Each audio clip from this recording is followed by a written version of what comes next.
Ahí estamos grabando entonces. Decía, en relación con la organización del cuatrimestre, esto que quería comentar antes de arrancar definitivamente con el texto de Virgilio, presupone, como ustedes saben, la organización del cuatrimestre decía, presupone la entrega de un trabajo escrito de literatura. Las consignas formales, con todos los detalles, van a estar publicadas el 15 de septiembre, que vamos a estar ahí promediando el análisis del poema virgiliano. ¿Sí? Por eso no lo subo antes. Ya igual tienen como una línea de por dónde puede pasar digamos, los ejes. ¿Por dónde pueden pasar? No, cuáles son efectivamente los ejes para el caso de Catulo. Que entre paréntesis, acabo de subir, ayer o antes de ayer, subí a la carpeta compartida en el Drive otro texto que es muy interesante sobre el vocabulario de la sexualidad en latín, y es como un texto que es un texto de Adams. Noto acá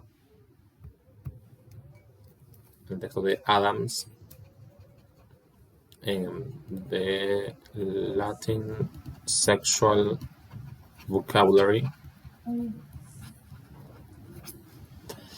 Es un texto, está en inglés a todas luces, pero se deja leer con bastante facilidad. Es algo opcional que lo pueden consultar. No tenemos textos en castellano que sistematicen el léxico de la sexualidad en latín. Pero es algo que les puede servir para, si quieren explorar como ese tema en Catulo, lo pueden consultar. Hay un léxico como más, menos riguroso, menos filológico, y hasta el título es jocoso, que se consigue googleando en internet, que es Eam intra aves.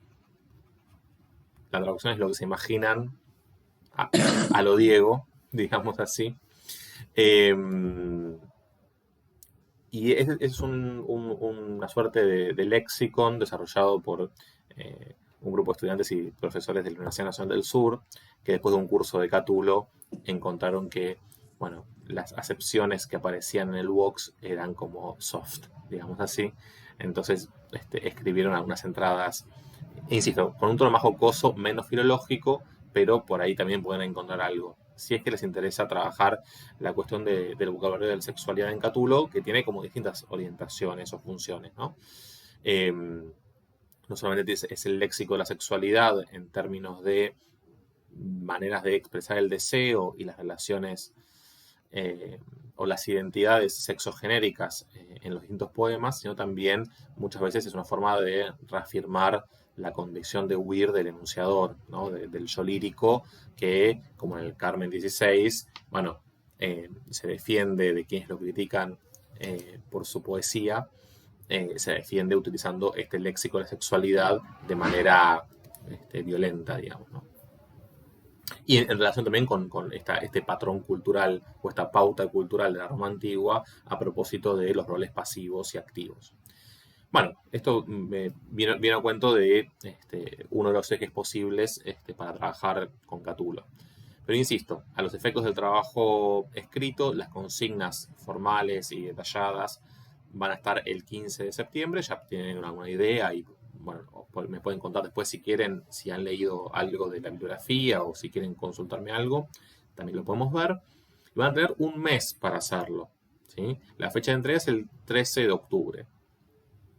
Y esa fecha es inamovible en principio, salvo que haya algún problema puntual, que por supuesto lo podemos charlar, no hay ningún problema en relación con eso, pero apuntemos a que sea esa fecha y no otra. Pues es como, me da la impresión que mucha de la habilidad en cuanto a las fechas de entrega actúa como en detrimento finalmente. Entonces, bueno, tener en cuenta eso. Vamos a trabajar en realidad, bueno, de manera alternativa temas de lengua y de literatura. Iremos viendo en función de los recorridos semanales qué va a quedar para ver en videos grabados asincrónicos y qué es lo que vamos a hacer en el espacio del Zoom. Que por otra parte, un poco la idea es también evitar que yo monologue tanto, ¿sí?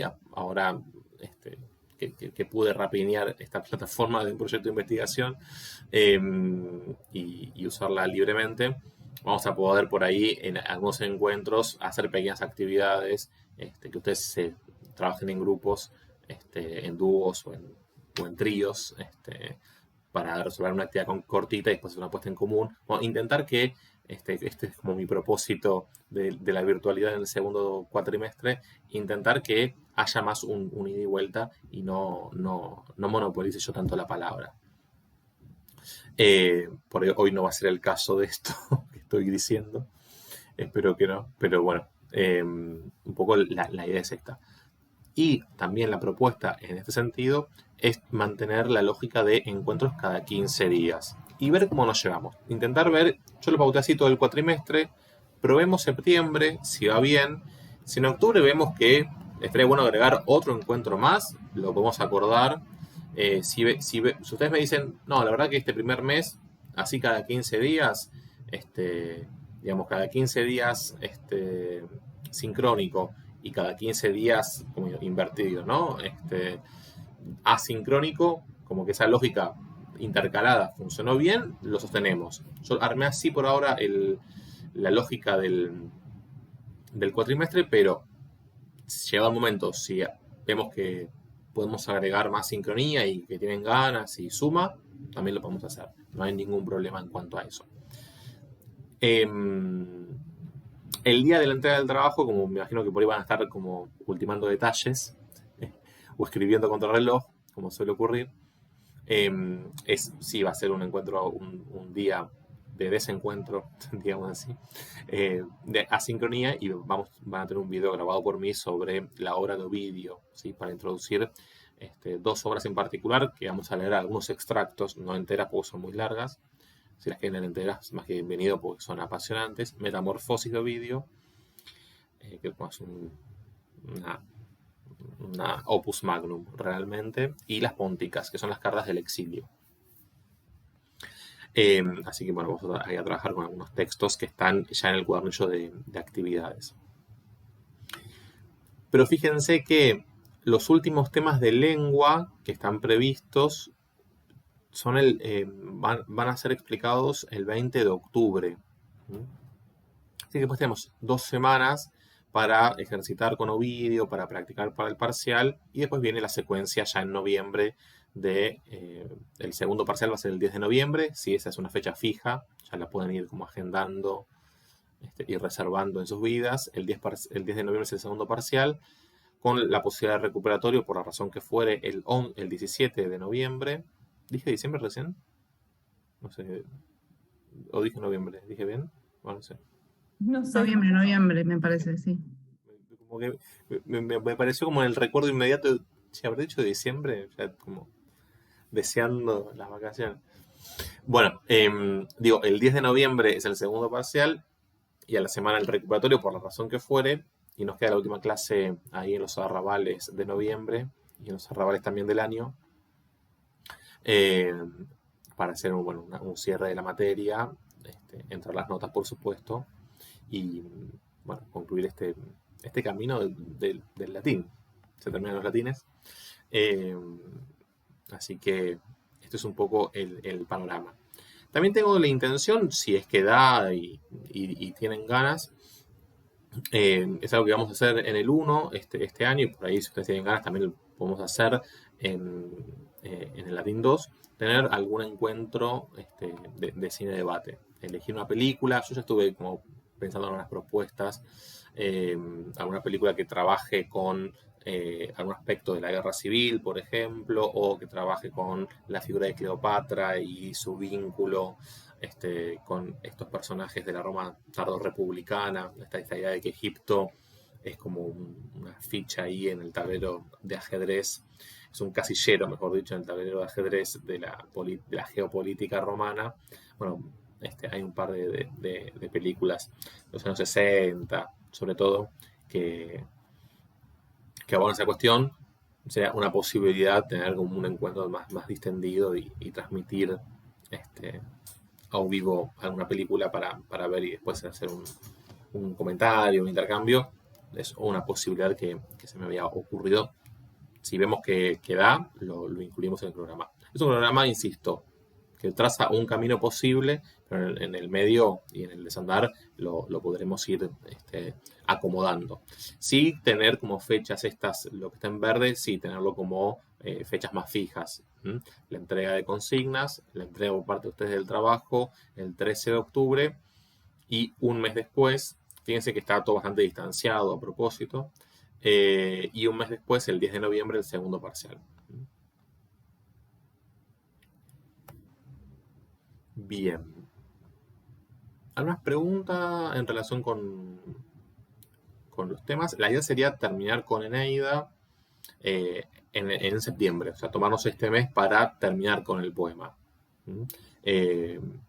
Así que, bueno, si no sé cómo vienen con la lectura más o menos, ahora vamos a ir charlando, pero si no han empezado o están empezando, bueno, aprovechen por estas semanas de que es todo más tranquilo porque recién arranca el cuatrimestre, por eso es un buen momento para darle un impulso a la lectura.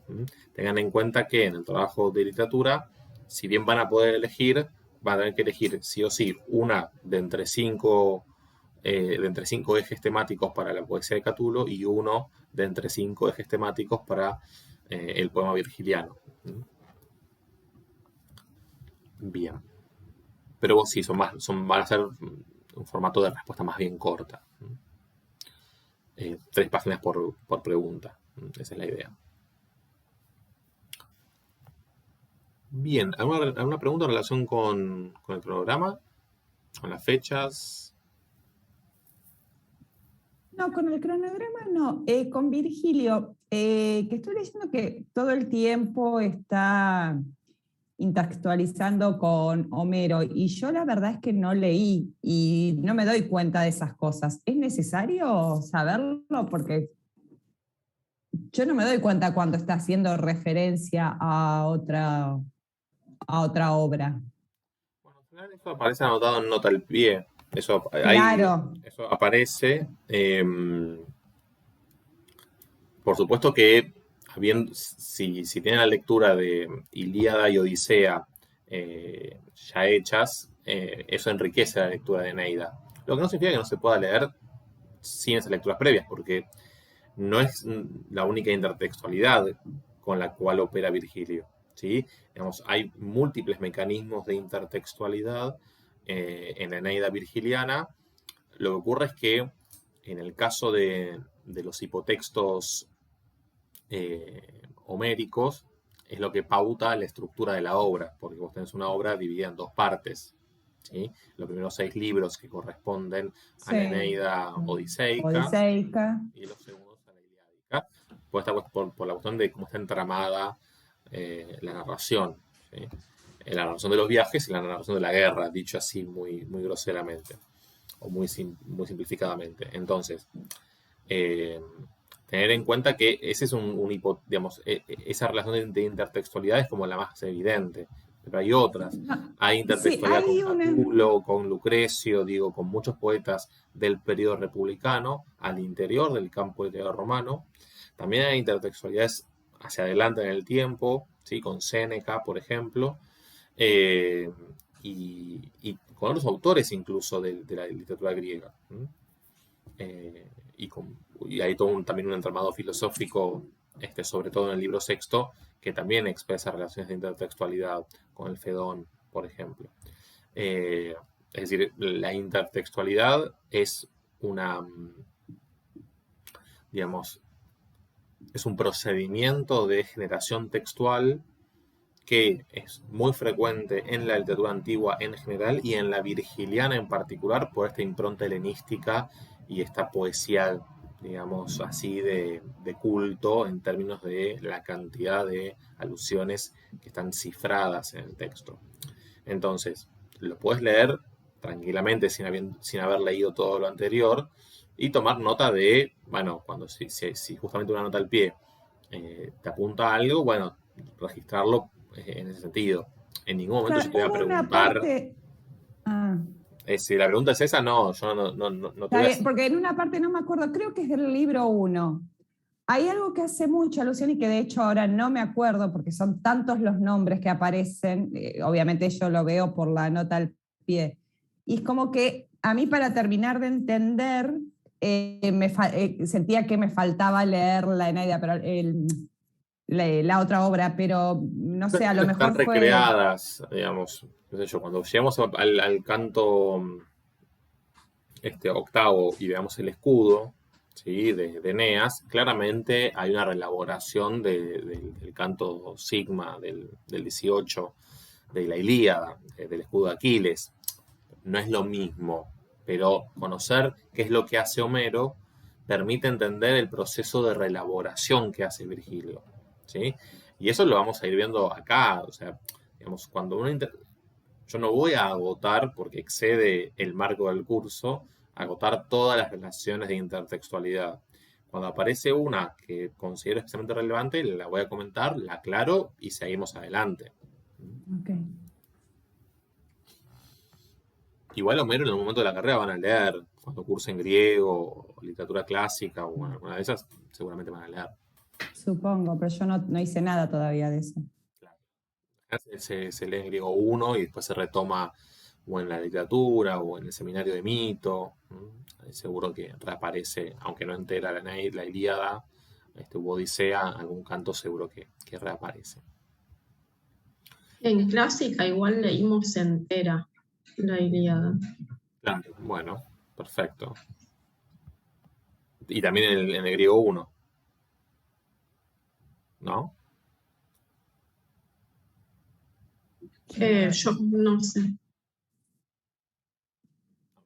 Yo en clásica no la vimos, pero sí tenemos algunos cantos particulares ahora en el seminario. El seminario, claro.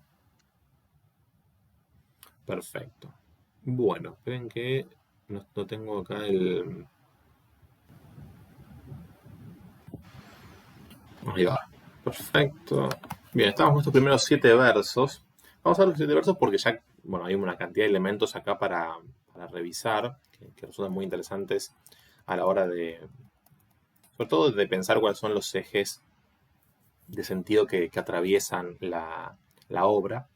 Pero además nos detenemos en los primeros 7 versos porque, bueno, los contenidos de lengua que manejamos hasta ahora nos permiten abordar este texto en lengua original, lo que no es poca cosa. Empezar ya a trabajar con texto sin modificar. Van a ver que es un poco diferente a los textos que tenemos como estamos acostumbrados a ver, porque hay como una suerte de perturbación, digamos así, del orden de las palabras, ¿sí? Eso es como lo primero que hay que, el primer escollo que hay que sortear cuando nos enfrentamos a textos latinos sin adulterar, sin modificar, es el ordenamiento de las palabras, sobre todo cuando estamos hablando de poesía. En la poesía, digamos, como es tan plástica la morfología latina y la sintaxis latina, producto de la morfología, en términos de la ubicación de las palabras en el verso, y esa plasticidad, a su vez, le da al poeta un potencial expresivo que aprovecha. Bueno, podemos tener palabras en cualquier parte y que están relacionadas cuando uno a simple vista no lo ve. Bueno, tanto es así lo que estoy diciendo que estos 7 versos, ¿sí? Desde Arma hasta Romae, que también es interesante estos dos extremos, ¿no? La primera palabra es Arma y la última es Romae, ¿sí? Hay como un ciclo acá que encierra estas dos palabras que no son cualquier palabra, por supuesto en el contexto del poema épico en general y del poema épico sobre la fundación de Roma en particular, ¿sí? Pero además, desde el punto de vista sintáctico, estos 7 versos constituyen una oración. Es decir, la oración empieza en Arma y termina en Roma. Esa es como la primera cuestión que hay que empezar a desentrañar, la estructura de esta tirada de versos.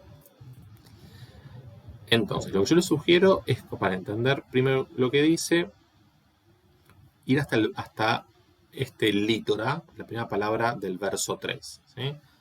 Voy a leerlo sin no voy a hacer la lectura métrica ahora, lo hacemos después. Voy a leer el texto con la prosodia prosaica, digamos. Arma virumque cano, Troiae qui primus ab oris Italiam fato profugus laguiniaque venit litora. Si yo lo leyera métricamente, diría arma virumque cano, Troiae qui primus ab oris Italiam fato profugus laguiniaque venit litora. Ven que suena diferente métricamente. Y eso tiene que ver con, bueno, ciertos procedimientos de construcción de significado que operan en el nivel fónico-métrico y que después van a incidir incluso en la sintaxis. Por eso digo, con el premio de la Eneida en particular, vamos a estar un cuatrimestre hablando por la cantidad de elementos que hay para ir percibiendo, el nivel de sutileza que maneja Virgilio de los poetas de la historia, claramente. Bien, si vamos hasta Lítora, fíjense qué es lo que tenemos. Tenemos el primer verbo que aparece es cano, que es el verbo de la predicación principal. Arma virumque cano, un verbo en primera persona del singular, ¿sí? Del presente, el verbo cano, cantar. La misma raíz de Carmen, por ejemplo, poema. El verbo cano, entonces, es el verbo principal y es el núcleo de la predicación nuclear. Después tenemos otro verbo que es venit. Ahora, entre cano y venit hay un qui, que como ustedes saben es un pronombre relativo, ¿sí? Este qui viene de qui, quae, quod, ¿sí? El verbo cano, como está en primera persona del singular, tiene un sujeto tácito o desinencial que es el poeta, ¿sí? Es la aparición, digamos, la huella de la voz del sujeto de enunciación, de este yo lírico, se ve en el proemio, pero después se borra. Esto recuerden que es un rasgo de la épica, ¿sí? El borramiento del enunciador, del poeta como figura de persona lírica que enuncia lo que está diciendo, se borra después, ¿sí? No aparece esa marca, pero sí en el proemio. El objeto, es decir, lo que canta, es arma virumque.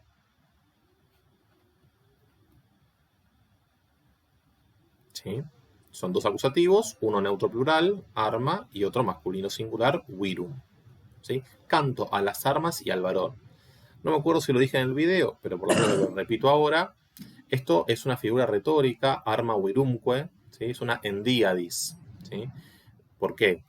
Porque se coordinan dos elementos, las armas y el varón, cuando la referencia es uno solo, son las armas del varón. En lugar de decir las armas del varón, ¿sí? Dice las armas y el varón. Despliega en dos elementos lo que podría haber dicho en uno. Por eso endiadis. Endiadis es gen, ¿no? Endiadis con H. Gen es uno en griego, ¿no? Con espíritu áspero. Dia a través de, dis viene de dus, dos. Es uno a través de dos. Esta es la figura retórica que aparece al comienzo. Ahora, este qui, que claramente es un nominativo porque no puede ser otra cosa, el pronombre relativo, tiene como es un nominativo masculino, ¿sí? Puede ser singular o plural. Es singular porque el verbo es venit, el verbo que subordina qui. Y el antecedente masculino singular de estas tres palabras, cuatro si queremos contar acá, ¿no? Pero lo sacamos porque es un verbo. Arma es neutro, Troia es femenino, virum, vir es masculino. Es decir que el antecedente de este qui es virum. Canto a las armas y al varón que, o canto a las armas del varón quien. De manera tal que el objeto directo que se interrumpe acá retoma. Y retoma en Troiae porque este genitivo, Troiae, a su vez, está conectado con oris. Esto es lo que es difícil de ver como así a simple vista. Que Troyae va con oris. Es ab oris Troya. Troyae, perdón. Desde las costas o desde las orillas de Troya. Este es el nivel de dificultad que tiene un texto en lengua original más allá de los contenidos de morfosintaxis latina. La cuestión de relacionar las palabras entre sí, porque están separadas. Que esté Troya ahí no es una cuestión azarosa. Responde a un tratamiento estético que el poeta le dispensa al verso. Y es lo que vamos a analizar cuando trabajemos con la métrica. Para poder explicar por qué Troya está ahí. Entonces, teniendo en cuenta esto, la adjetiva que encabeza qui empieza en realidad en Troyae. Porque como este complemento de lugar desde las costas de Troya está subordinado por el qui, Troyae también. Ocurre que el qui aparece después, aparece pospuesto. ¿Sí? Entonces, el objeto directo es todo esto, sigue, y sigue más todavía, porque tenemos después construcciones de participio que dependen de este verbo, de wenit. Entonces, todo esto va a seguir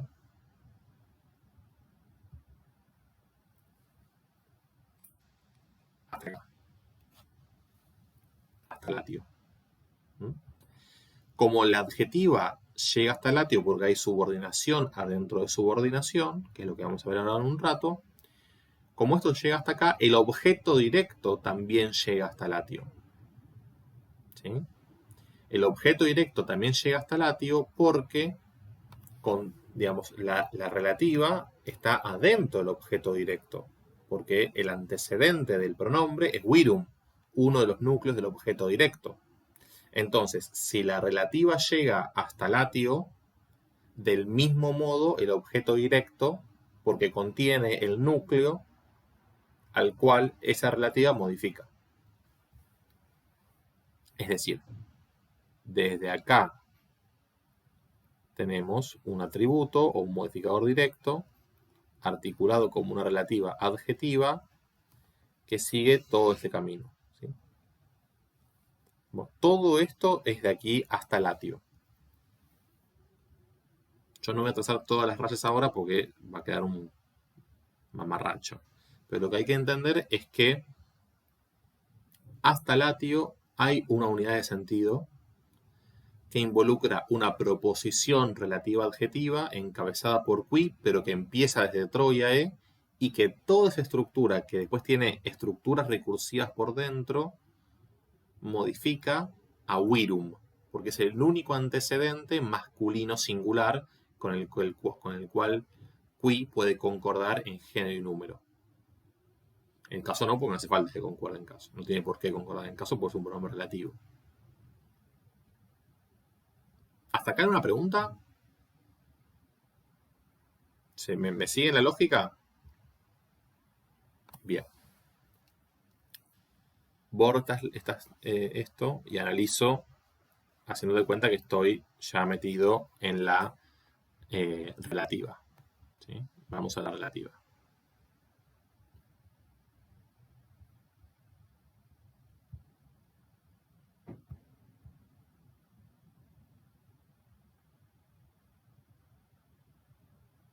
Ahí va.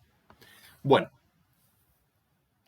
En la relativa dijimos que tenemos el verbo principal que es wenit. ¿Sí? El verbo wenio, como ustedes saben, es un verbo de cuarta conjugación que se enuncia wenio, wenis, wenire, weni, wentum. O sea que el perfecto es weni. Yo les pregunto, ¿qué diferencia hay en la raíz del verbo wenio entre la forma del infectum y la forma del perfectum? Algo tiene que pasar a la raíz. En general, algo le pasa cuando pasamos del sistema de infectum al de perfectum.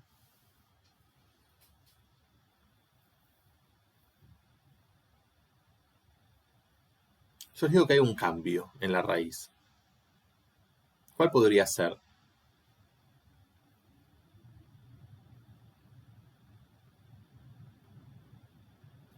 ¿Qué es lo que puede cambiar?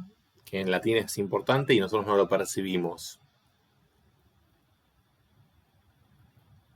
La vocal, ¿Y qué les puedo? la duración. Perfecto, tal cual. La cantidad de la vocal. Eso, la cantidad. La E de Eugenio en presente es breve. Y el perfecto es un perfecto por alargamiento vocálico. Entonces, ¿qué pasa? When it, como el verbo es de cuarta, puede ser tercera persona del singular del presente, ¿sí? O tercera persona del singular del pretérito perfecto, ¿sí? Llega o llegó. Lo resuelve la cantidad. Cuando hagamos la métrica, vamos a ver que esta E es larga. Entonces, fíjense cómo la métrica revela la cantidad de esta vocal y nos permite desambiguar que esto es un perfecto. Digo, para que perciban el nivel de detalle, ¿sí?, al que hay que llegar para apreciar esto. Bien, tenemos when it, que es la forma de perfecto entonces. Por ahora es un acto de fe. Ustedes me van a creer que esto es largo. Esta vocal es larga. Acto de fe me creen. Después lo vamos a probar. Sujeto qui, es el nominativo. ¿Quién llegó?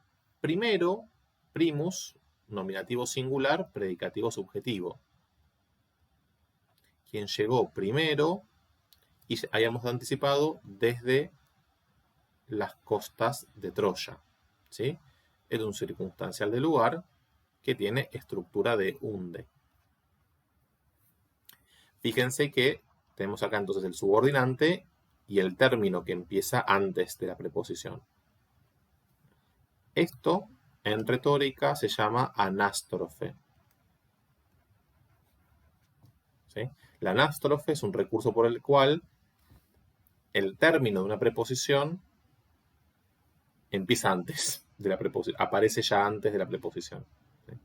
Es una, digamos, una perturbación del orden sintáctico muy frecuente en poesía. Y en griego también es hiperfrecuente esto en griego. Bien. Entonces, bueno, subordinante oris es el núcleo y Troyae es el especificativo, ¿no? Desde las costas de Troya.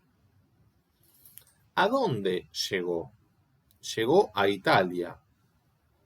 Noten que acá Italiam, uno dice, Italiam, acusativo, objeto directo. No, el verbo Eugenio es intransitivo. Acá tenemos un quo sin preposición, que es otra posibilidad del quo. In o ad más acusativo o acusativo sin preposición. Llegó a Italia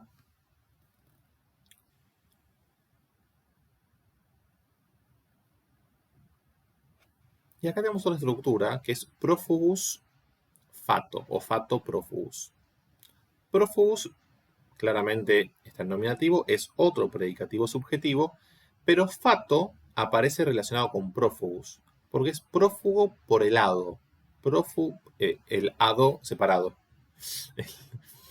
El espacio H-hado, quise decir. Recuerden que cuando ustedes tienen una F inicial en latín, eso muy probablemente dé una H en castellano. Fatum hado, facere hacer, es algo muy frecuente. Este nominativo es el núcleo del predicativo y este fato es un ablativo de causa. Es un ablativo, en realidad se lo llama adnominal porque está modificando a un adjetivo. Si bien este adjetivo es un adjetivo que tiene una raíz verbal, técnicamente no es un participio. Por eso no le pongo complemento de causa o circunstancial de causa. ¿Sí? Se le pone ablativo adnominal porque el ablativo puede acompañar al verbo y ahí ser un modificador adverbal que acompaña al verbo o adnominal que acompaña a la categoría de nombre, sea un sustantivo o un adjetivo. Esto lo podemos considerar como un ablativo adnominal con valor causal. ¿sí? Prófugo por helado. Relativo a... Vamos a decir destino para evitar la homofonía. Bien, prófugo por helado. Llegó, vale con el prófugo por el destino, llegó a Italia y a las costas lavinias. Laviniaque litora. Fíjense que lavinia, el adjetivo, lavinius aum, está con litora y litora está acá abajo. Son dos acusativos neutros plurales. Y el que conecta este quo con este otro quo. Entonces, hasta acá dice, canto a las armas y al varón, quien llegó primero desde las costas o desde las orillas de Troya hasta Italia o a Italia y las costas lavinias, prófugo por el destino. Recuerden, esto lo habíamos comentado seguramente en uno de los videos, que fato, que viene de fatum, es un sustantivo deverbativo, quiere decir que deriva de un verbo. Y el verbo del cual deriva es un verbo arcaico, for, que significa hablar. Es decir, que el fatum tiene que ver con algo dicho. Y en el contexto del mundo romano, el fatum es la palabra de Júpiter. Por eso se dice que fatum puede tener un sentido amplio, como destino en sentido amplio, u un sentido estricto en el contexto de la religión romana y en el contexto del poema virgiliano, estrictamente es la palabra de Júpiter. Es la misma raíz que aparece en nefas. Es lo contrario, lo nefasto, es lo contrario a esta palabra divina.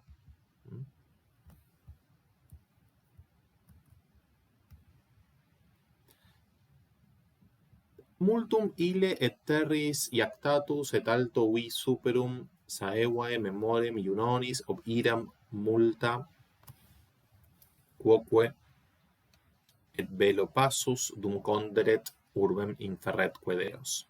Bueno. Acá seguimos adentro de la adjetiva, de la de qui. Acá lo que tenemos son dos construcciones de participio, esto es muy interesante. Tenemos iactatus y passus.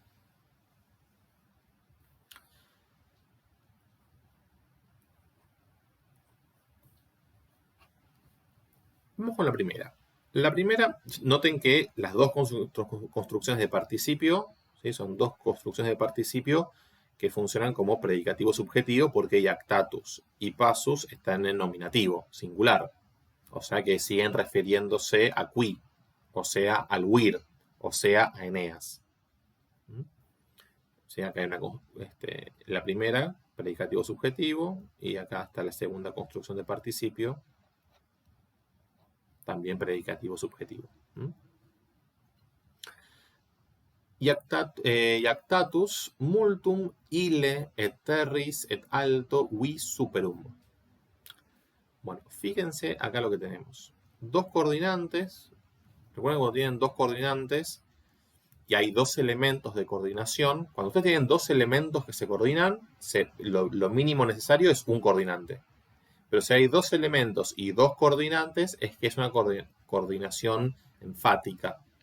Y estos dos coordinantes son correlativos desde ese punto de vista. Es como un non solum sedetiam, no solo, sino también. Terris et alto. Tenemos acá dos circunstanciales de lugar, ¿sí? Que están en caso ablativo.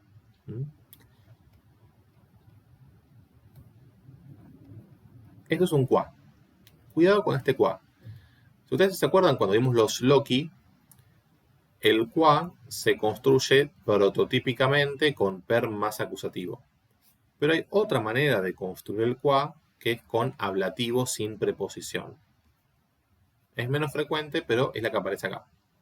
Entonces acá lo que dice es no solo por tierra, sino también por literalmente alto. Pasa que acá, esto es también un rasgo muy virgiliano. Alto viene del adjetivo altus. Altus tiene, digamos, el sentido de lo alto se puede predicar hacia arriba y hacia abajo, en las dos direcciones, digamos. Y a partir de allí, alto puede significar profundo, ¿sí? Alto hacia arriba y hacia abajo, es decir, profundo. Este es el sentido del adjetivo alto en latín, altus. Y acá lo que se refiere es al mar, por lo profundo. De ahí la expresión en castellano alta mar. Tiene que ver con este origen también. Entonces, arrojado, ¿sí? Del verbo yaquio, ¿sí? Yactatus, arrojado, movido. Hay quienes traducen zarandeado, ¿no? Porque esta cosa de la parte odiseica que va de un lugar al otro, ¿no? Como un punching ball a distintas partes en estos viajes de Eneas antes de finalmente llegar al Lacio, previa escala en Cumas. Entonces tenemos este qua articulado de esta manera, no solo por tierra, sino también por mar, para decirlo más llanamente. Arrojado, ¿sí? Sacudido, no solo por tierra, sino también por mar. Sacudido él mismo, otra vez un nominativo. Fíjense de esta manera enfática, este ile, que es este qui, que es este wir, a su vez. Sacudido él mismo, multum. Acá es un acusativo con valor adverbial. Muchos de los acusativos se fosilizan como adverbios, ¿sí? Como primum, en primer lugar, ¿sí? Entonces, acá es un circunstancial, le hemos dado como un valor de cantidad, muchas veces, ¿sí? Sacudidos, arrojados, zarandeados, bueno, como quieran traducir. Muchas veces él mismo, no solo por tierra, sino también por mar, vi superum. Vi es el ablativo de un sustantivo que es el sustantivo vis, que significa fuerza. Sustantivo de tercera declinación, ¿sí? Que tiene una declinación aparte, digamos. Está como dentro de los temas aislados. Recuerden que este vis hace ablativo en i, no en e. Es we el ablativo, que es el que aparece acá. Y no confundan wis con wir. Wir es varón o héroe en el caso de la poesía épica. Wis es fuerza. Y este superum en realidad es superorum. Viene de superi, superorum, los superiores.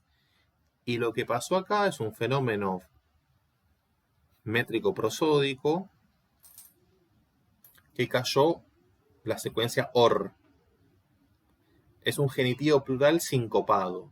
En lugar de superorum, superum.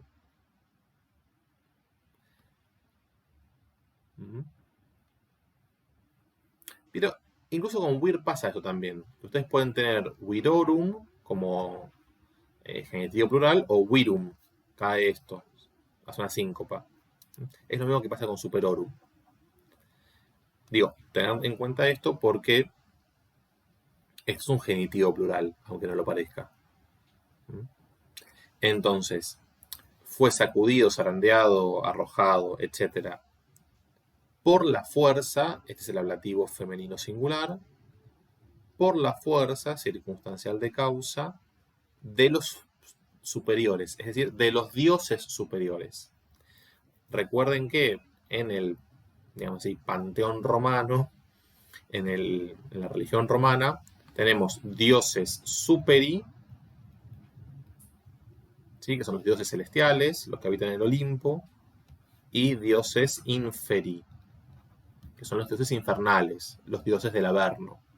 Esta oposición entre dioses superi y dioses inferi Es una oposición que se ve en el poema virgiliano, sobre todo se ve en el canto séptimo, por ahí no llegan todavía, pero bueno, Juno, que bueno, la adversaria, la oponente de Eneas, fastidiada porque Eneas ha llegado al Lacio y porque las divinidades superi no le han dado mucha bolilla, no le han prestado la ayuda que ella esperaba para hacer naufragar la gesta fundacional de Eneas. Como los dioses superiores no atienden sus razones, va a apelar a los dioses inferiores. Y ahí apela a una de las furias, a una de las erinias, Alecto. Apela entonces a los dioses, a una divinidad infernal. Y esta Alecto es la que va a provocar toda la discordia de la segunda parte de Eneida, que desencadena después la guerra del Lacio. Entonces, hasta acá dice: canto las armas y al varón, quien llegó primero desde las orillas de Italia, puro fuego por el destino, y a las costas lavinias, sacudido muchas veces él mismo, no solo por tierra, sino también por mar, a causa de la fuerza de los dioses superiores. Saevae memorem iunonis ob iram multa quoque et bello passus. Bien, fíjense que esta construcción de participio tiene núcleo passus, ¿sí? Tenemos un et, un quoque, que es un adverbio de afirmación, ¿sí? Perdón, de cantidad, quoque. No, de afirmación, dije bien. Quoque et velo, multa, que está solo también, y acá esta estructura encabezada por ob. Ob es una preposición que rige acusativo, a causa de la ira, ob iram.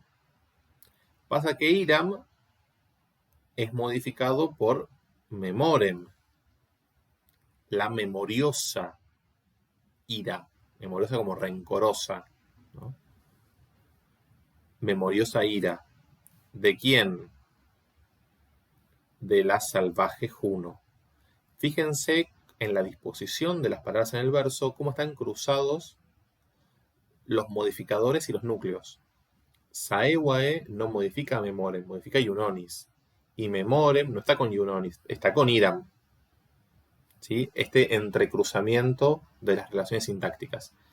Y todo esto, a su vez, dentro de este circunstancial de causa, encabezado por ob, pero que empieza acá. Todo esto es el término. A causa de la memoriosa ira de la indómita Juno. Es decir, el núcleo del término es iram, el modificador directo es memorem, y saevae iunonis es un especificativo con su núcleo y su modificador directo, que concuerda también en genitivo, con iunonis.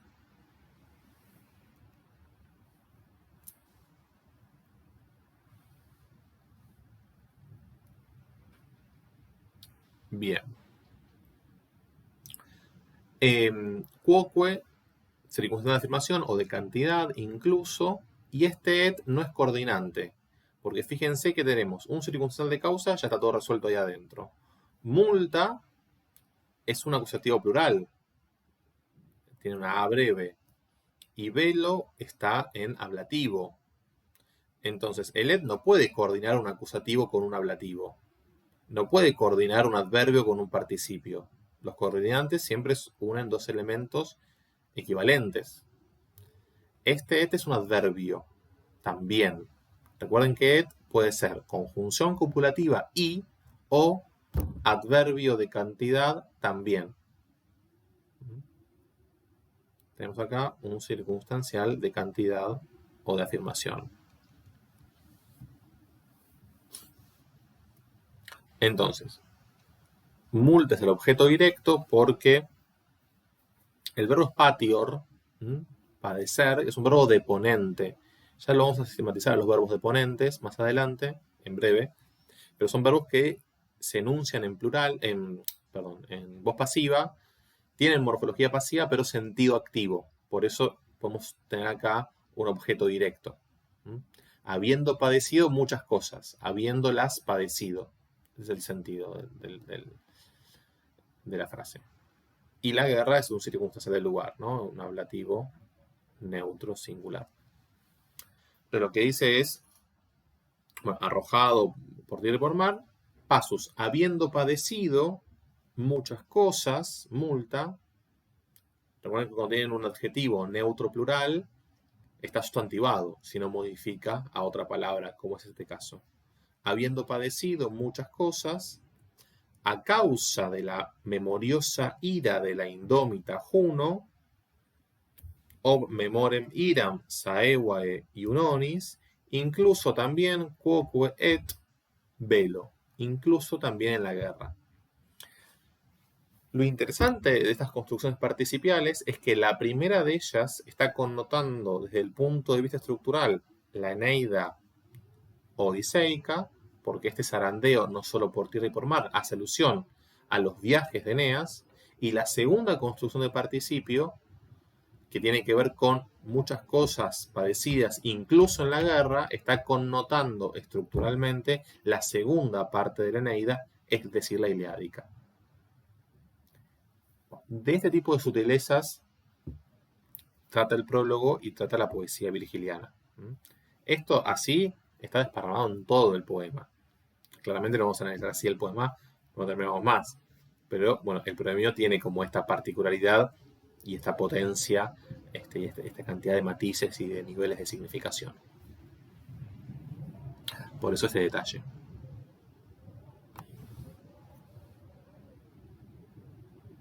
Dum. Como ustedes saben, dum es un encabezador de adverbiales, ¿sí?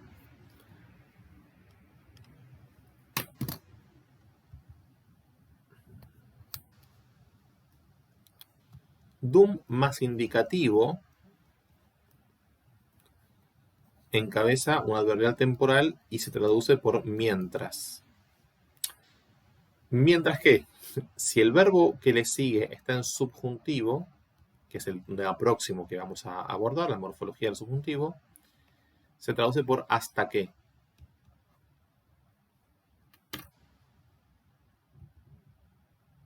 Bueno, acá tenemos subjuntivo. Les presento acá este formante re del imperfecto del subjuntivo. En vez de con debat, que sería el imperfecto del indicativo, tenemos acá un subjuntivo, ¿sí? En indicativo esto sería con debat. El subjuntivo morfológicamente es muy sencillo, ¿eh? Cambian los formantes y ya. En lugar de bat tenemos re. Ya lo vamos a ver sistemáticamente más adelante, pero para que sepan.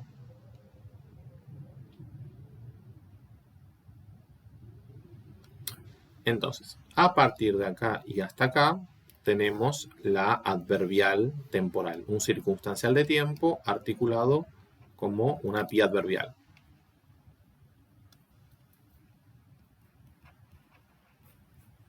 Noten que si el núcleo del predicado es conderet, el sujeto sigue siendo Eneas. O sea, es Eneas el que llegó primero al Lacio.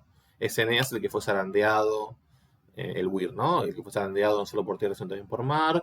Es el que padeció muchas cosas, incluso también en la guerra. Y es el que ahora pasa todo esto hasta que, no mientras, hasta que conderet urbem, hasta que fundara, muy literalmente, ¿qué cosa? Una ciudad.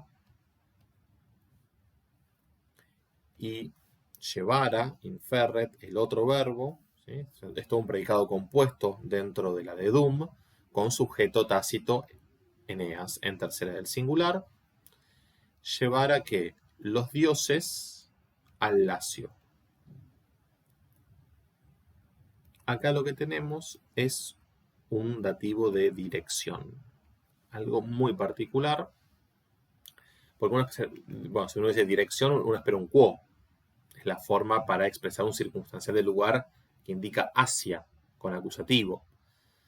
Bueno, en la poesía augustal, sobre todo, se verifica un uso del dativo, que es un uso como derivado o cercano al dativo de proximidad, que es el dativo de dirección. Es decir, en lugar de un acusativo, que sería lo esperable para indicar dirección, un dativo. ¿Sí? Digo porque esto, latio puede ser o dativo o ablativo, pero ablativo no tiene sentido porque no es en el lacio, es llevar hacia el lacio los dioses. Entonces recuerden que Eneas parte de Troya con los componentes necesarios para la preservación de la gens. El padre, ¿sí? el antepasado por vía masculina mayor vivo, a ese momento el padre, poco después muere, por ese momento vivo el padre, el hijo, que le garantiza que el linaje perviva, recuerden que la gens, fundamental esto, se transmite por vía masculina, y los dioses penates. Todo esto es lo que es el paquete que se lleva Eneas de Troya y es lo que le permite no solo fundar una nueva estirpe, sino que ese linaje tenga continuidad. Esto es muy importante. Entonces, hasta que funde o hasta que fundara, pasa que como el sujeto de Conderet es el mismo sujeto que venimos arrastrando, cuando hay correferencialidad entre los sujetos de la subordinada y de la relación principal o la anterior, se puede sustituir por un infinitivo, ¿no? Hizo esto hasta fundar, que es lo que es mejor traducir así acá. Recuerden, cuando hay, es como yo digo en castellano, no sé, estudio para que apruebe el examen. No, estudio para aprobar el examen, porque estudio para que yo apruebe, se resiste el castellano a replicar un sujeto desinencial en una estructura subordinada que es correferencial con el sujeto, directamente el infinitivo. Acá lo mismo, ¿sí? En lugar de hizo esto hasta que fundara la ciudad, hizo esto hasta fundar la ciudad y llevar los dioses al Lacio. Genus unde Latinum, albanique patres, atque altae Moenia Romae. Ya termino con esta tortura. Acá tenemos un nominativo y después un unde. A ver, acá no hay verbo.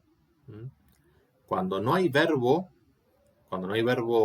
explícito, es que está elidido. Entonces, ¿qué pasa? Lo que tenemos es genus, que está con latinum. ¿Sí? Son todos nominativos. La única palabra que puede anclar una predicación es el adverbio unde, de allí. Entonces, este unde es un predicado adverbial, un predicado no verbal adverbial. El verbo está elíptico. Genus es un neutro, genus generis, linaje. El linaje latino. Y después el que y el atque coordinan distintos núcleos de este sujeto que es compuesto. Entonces, de allí, el linaje latino y los padres albanos, albani patres, y las murallas de la Alta Roma. En realidad son las altas murallas de Roma, pero acá hay una hipálaje. Es decir, Altae debería modificar a Moenia. Son altas las murallas, no Roma. Lo que hace el poeta es desplazar semánticamente este modificador que le corresponde a Moenia, lo desplaza a Romae. Esto se llama hipálaje.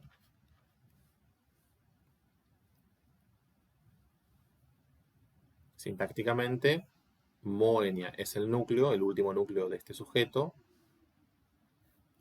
compuesto, y Altae y Romae el especificativo.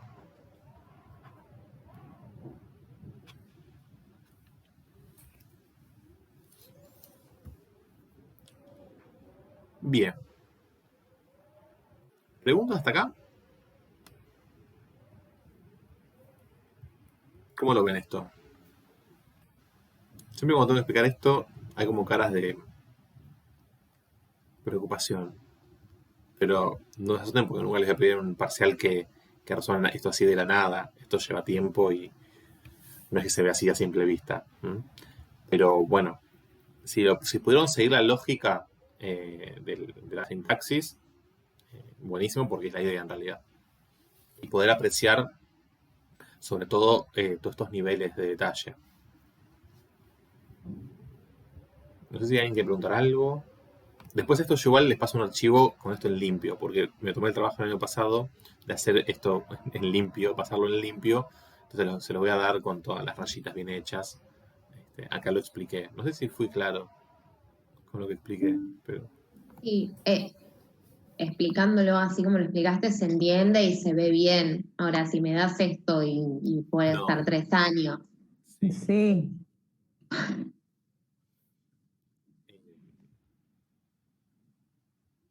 Pero bueno, me parece que está bueno que puedan enfrentarse así entre nosotros y viéndolos conjuntamente con el texto así en lengua original, así pelado, y qué es lo que pasa, ¿no? Tener un poco también ese contacto con la lengua, creo que es algo que vale la pena. Bueno, a todo esto me quedó pendiente explicar la cuestión de la métrica. Voy a explicar algunas generalidades de la métrica. Voy a analizar métricamente los primeros 2 versitos, ¿sí?, del proemio. Y vamos a seguir trabajando con métrica la próxima. Van a practicar ustedes, ¿sí? Explico métrica por 2 razones. Si bien no es algo que yo les vaya a evaluar con detalle, la métrica, sí está bueno que conozcan esta dimensión del texto. Porque digamos, trabajar poesía desconociendo la métrica es como perderse de un aspecto muy importante de la estética del texto, ¿sí? Bueno. Voy moviendo esto de lugar. Ahí va.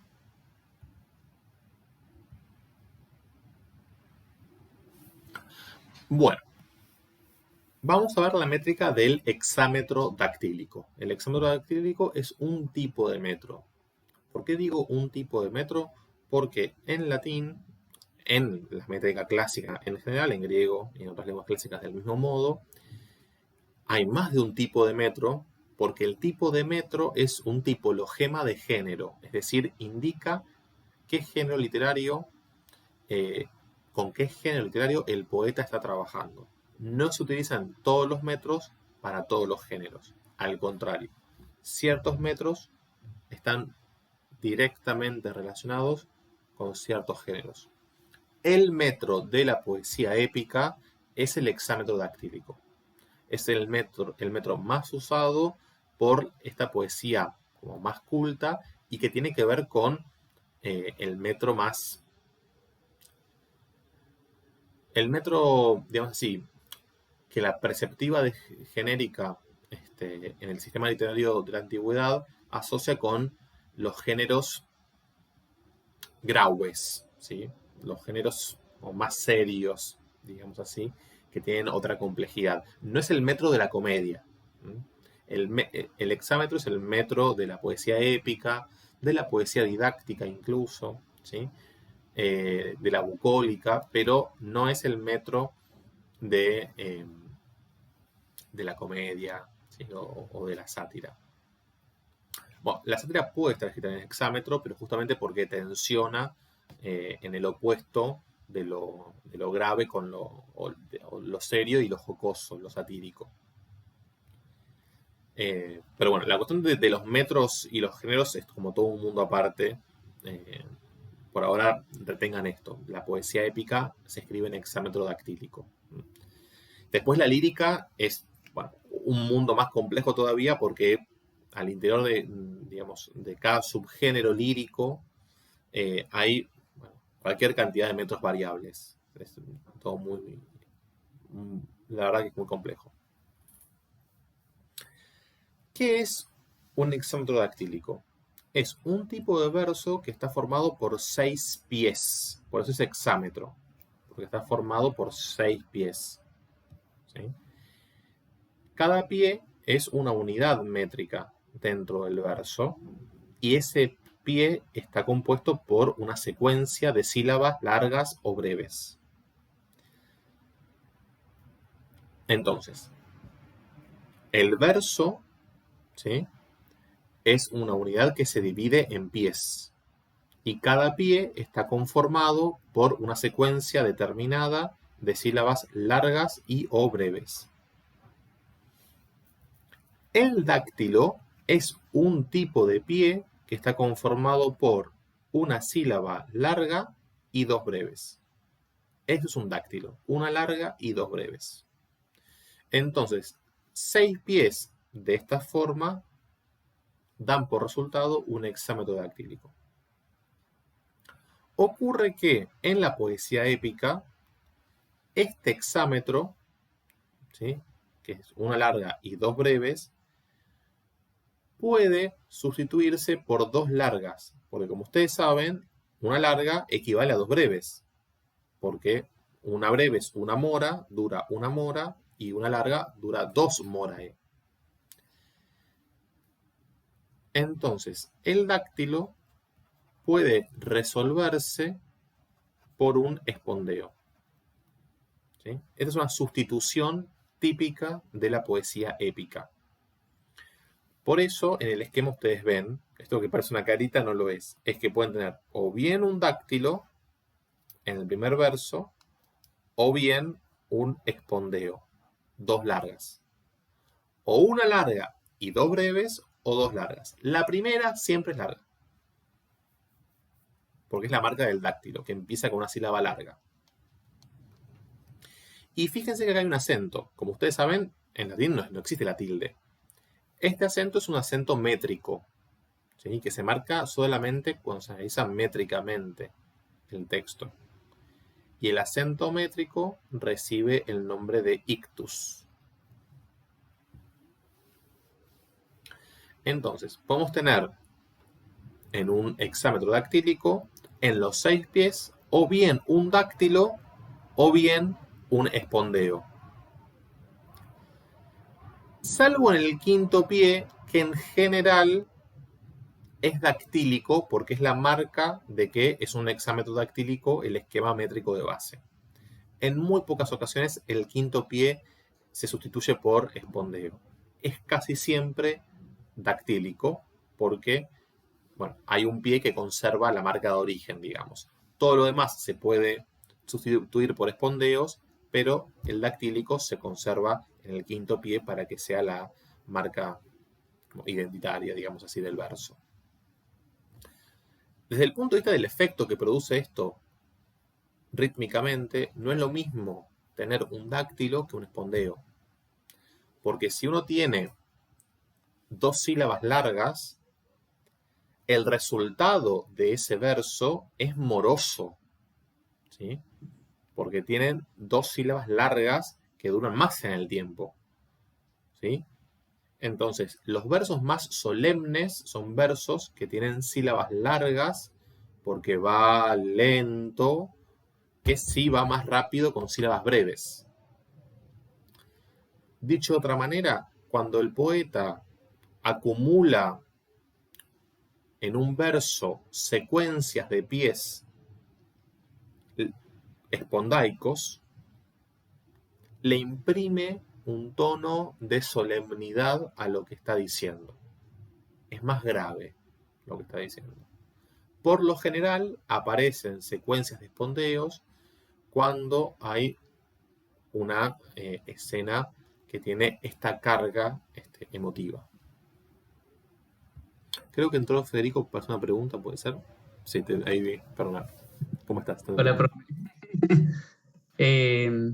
Sí, te quería preguntar una cosa nomás. Es sobre el participio. Dejo de grabar para que no. Ah.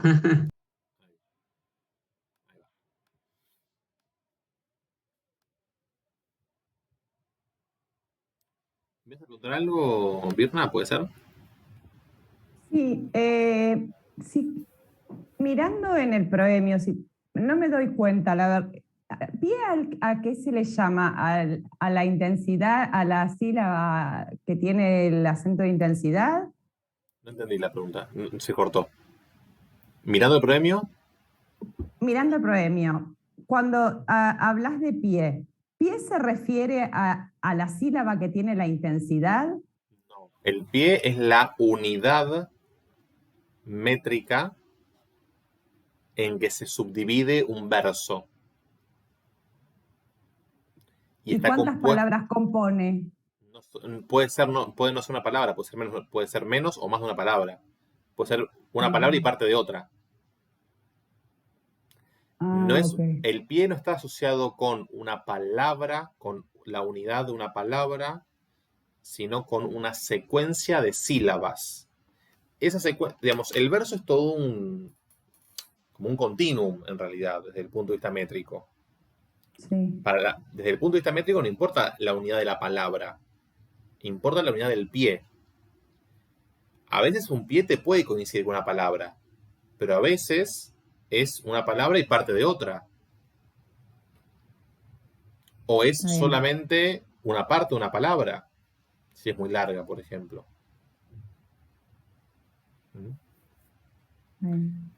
Y el último, entonces, hasta ahora cuando veamos el ejemplo te va a quedar más claro. Bueno. No te convencí. No, pero está bien. Fue como un bueno de... No te creo. No, después lo veo. Bueno, entonces, hasta ahora tenemos la unidad del verso que se subdivide en pies, los cuales están constituidos por secuencias de sílabas largas y o breves. La unidad métrica del dáctilo puede sustituirse, esa larga y dos breves, por dos largas, y ahí hablamos de espondeo. El ictus, el acento métrico, siempre cae en la primera sílaba larga que no se sustituye. El quinto pie es dáctilo obligatorio, salvo honrosas excepciones. Y el sexto pie tiene una particularidad que tiene una sílaba denominada anqueps. ¿Qué quiere decir anqueps? Que no se puede determinar, porque es la sílaba final, si es larga o breve. O dicho de otra manera, que es lo que significa anqueps, que es indistinto. Como siempre quedan dos sílabas al final, el sexto pie es bisilábico, siempre. La primera es larga porque es la marca característica del dáctilo, y la segunda puede ser larga o breve. Entonces el resultado puede dar un espondeo si es larga, o un troqueo, que el troqueo es la secuencia de una larga y una breve. Entonces, hasta ahora tenemos dáctilo, es el nombre del pie, que está formado por una larga y dos breves. Espondeo es el nombre del pie de dos largas. Y troqueo es el nombre del pie de una larga y una breve. Hay muchísimos más pies, se pueden imaginar, pero por ahora estos. Como no interesa la última sílaba, le pone una cruz. ¿Sí? No hace falta determinar la cantidad, porque no incide en la estructuración del verso, desde el punto de vista métrico. Siempre van a quedar dos sílabas. Siempre el verso termina con dos sílabas, desde el punto de vista métrico, con un pie de dos sílabas, y ese pie de dos sílabas tiene la primera sílaba larga y la segunda anqueps. A veces se puede terminar, a veces no, si es larga o breve, pero es indistinto. Bueno, antes de ir a las cesuras y a las licencias, veamos cómo funciona esto en el esquema del proemio. Tenemos entonces arma virumque cano, troiae, qui primus ab oris. Bueno. Acá ya aparecen algunas cantidades de ayuda, pero hay cantidades, digamos así. La gran dificultad es cómo determinar la cantidad de una vocal cuando no está anotado eso. ¿Cómo se puede inferir la cantidad? Recordemos que la cantidad de una sílaba la cantidad de una vocal y por extensión la cantidad de una sílaba se puede determinar o bien por posición, recuerden cuando vimos en latín 1 el alfabeto y las reglas de acentuación, o bien por posición, y ahí recuerden que cuando una vocal está seguida por dos consonantes, está trabada y por ende se alarga, y cuando una vocal está seguida de otra vocal, se abrevia. Esas son las dos reglas por posición, ¿sí? Una vocal más dos consonantes se alarga, una vocal seguida de otra vocal se abrevia. O bien la cantidad se determina por naturaleza. Eso quiere decir que no hay manera de saberlo por la posición, sino que la palabra ya existe así en la lengua con una determinada cantidad y eso el diccionario lo consigna. El Vox es medio amarrete con las cantidades, el Gafiot trae todas las cantidades, así que lo pueden consultar ahí, cuando es por naturaleza. Después, otro dato son las desinencias. Las desinencias personales y las desinencias de caso. Les voy a subir ahora después. Yo preparé todo esto que estoy explicando del examen, lo puse acá en un apunte, que tiene cierto nivel de detalle, pueden obviar, pero acá tienen un cuadro de cómo son las desinencias de los casos en todas las declinaciones, con qué cantidad. Entonces eso también ayuda a resolver la cuestión de la cantidad. Y tengan en cuenta que el diptongo es siempre largo, porque son dos vocales. Necesariamente un diptongo es largo. Entonces, fíjense, voy al primer verso. Tengo arma. Yo sé que esta primera sílaba es larga. ¿Por qué? Porque en mi esquema métrico, yo sé que el dáctilo empieza con una sílaba larga. Entonces, sí o sí, la primera sílaba va a ser larga. Yo tenga en el primer pie un espondeo o un dáctilo, necesariamente acá tengo que tener una sílaba larga. Cosa que se verifica porque tengo una A seguida de dos consonantes. O sea que es larga. El ictus cae en la primera sílaba. Este arma, nosotros lo analizamos morfológicamente como un acusativo neutro plural. ¿Se acuerdan? Canto las armas. Recuerden que los neutros plurales tienen desinencia A breve, porque viene de una alfa breve en griego. Esta A es breve. Si esta A es breve, ya no puedo tener un espondeo. La otra posibilidad es que sea dáctilo. Para eso, yo ya sé que esta I es larga. Breve, perdón. Porque no puedo tener un espondeo. Una larga y dos breves. Acá tengo el primer pie. Corto. Arma, huir. Y tengo una primera unidad. Mi primer pie. Voy con yo empiezo otro pie. El pie va a tener que empezar siendo largo. Y tengo una vocal seguida de dos consonantes, la M y la Q. Arma, huirum. El cuenclítico es breve por naturaleza. Necesariamente cano tiene una A breve entonces en la raíz. Arma, huirum, cuecano. La O es larga porque la desinencia personal de la O es larga, como en griego los verbos en omega. Bueno, cano es una desinencia personal larga y además empieza el tercer pie que empieza con una sílaba larga. Arma, huirum, cuecano. Sí. No, ahí me quedó claro. Pero entonces, en este caso de que Cano tenga la O como larga, es solamente por la métrica, porque si lo sacás del poema no tiene la O larga. La desinencia personal de la primera persona del singular es larga. Acá está aclarado, pero es larga. Claro, pero en la pronunciación, ¿no es que no existen palabras agudas en latín?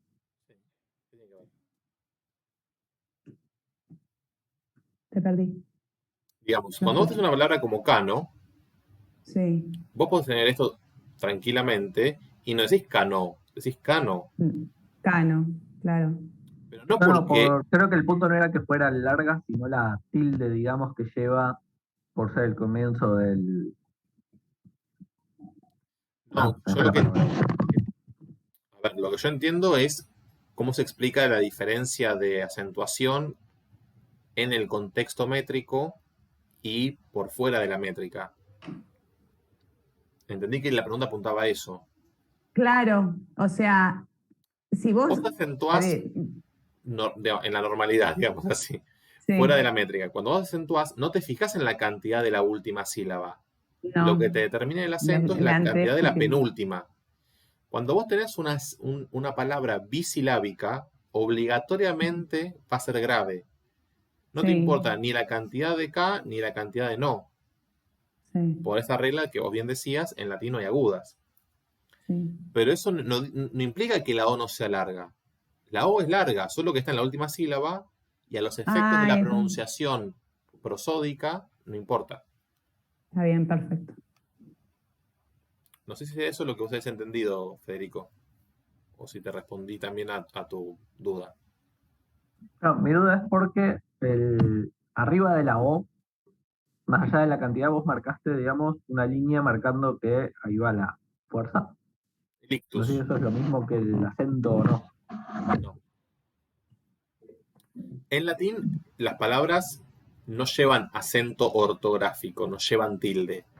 Llevan un acento de intensidad que está determinado por la cantidad. En la métrica, para indicar como que el acento métrico cae en un lugar distinto del prosódico, por estas razones que estamos viendo, se marca con lo que nosotros llamamos tilde, pero es un ictus métrico. Es un acento métrico, que no es el acento prosódico. Eso no lo había entendido, perdón. ¿Se entiende esto ahora? El acento prosódico es el que veníamos usando hasta ahora, de la palabra suelta como la decimos. Según la cantidad de la penúltima sílaba, si es larga o breve, la palabra es grave o esdrújula. Ahora, en el contexto de la cadena métrica, del encadenamiento métrico que supone un verso, hay un desplazamiento del acento. Entonces, el ictus métrico se marca de esta manera. Y a nivel pronunciación, enunciación, si yo estoy enunciando este poema, recitando. Lo que haría es, recitando, perdón, lo que haría sería poner ahí el acento. Claro, yo para leerlo métricamente yo digo arma virumque cano. Perfecto. Y no digo arma virumque cano. Y eso cambia un montón. Bien, o sea que depende de la métrica cómo yo voy a pronunciar las palabras. ¿Cómo las vas a acentuar? Y a su vez, ¿dónde vas a hacer una pausa? Que esto tiene que ver con la cesura, que es lo que vamos a ver la próxima. Porque esto también, este análisis métrico, después te determina la pausa métrica. Y la pausa métrica le permite al poeta poner de relieve una palabra. Dicho de otra manera, si el poeta hace una pausa métrica acá, arma virumque cano, troiae, y otra pausa acá, me está aislando troiae desde el punto de vista de la ejecución del verso. Y eso es significativo. Ya veremos por qué. Bueno, termino con este verso. Esta O de troiae es larga porque es una palabra claramente que está importada del griego. En griego es una O, mega. Entonces la omega pasa al latín como O larga. Es una O larga por naturaleza. Esta I es una I que está entre una vocal y un diptongo. Recuerden que cuando eso ocurre, la I se comporta como una semivocal o una semiconsonante, que es lo mismo. Pierde su valor plenamente vocálico. Entonces yo voy a leer troi. ¿Sí? Como si fuera acá como una J, troi.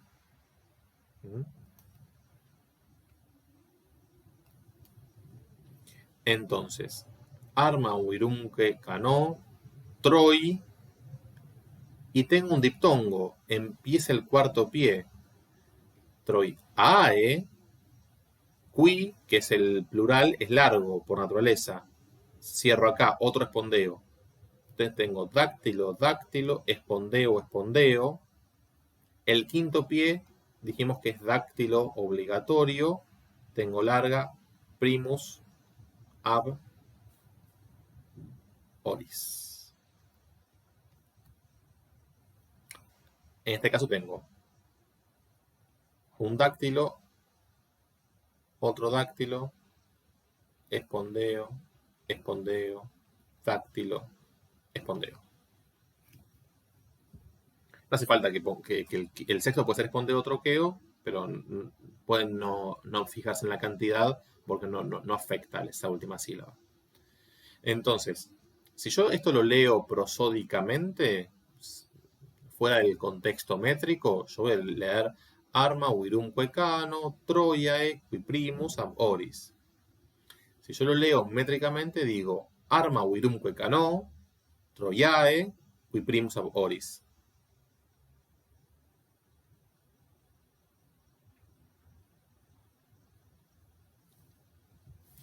¿Preguntas? ¿Dudas?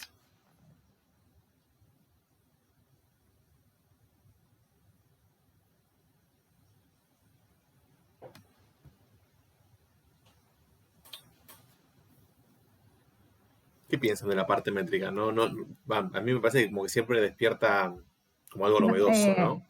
Sí, para mí totalmente nuevo, pero ahora me quedó claro. Al principio no entendía, pero mirándolo así en el programa, ahora sí entendí bien. Lo cual no quita que maneje el tema ni nada, pero No, después hay que practicarlo como todo. Pero claro, claro. a mí siempre me gusta dar algo de métrica por dos razones. Porque, como decíamos al comienzo, es una dimensión de un texto poético que no es insoslayable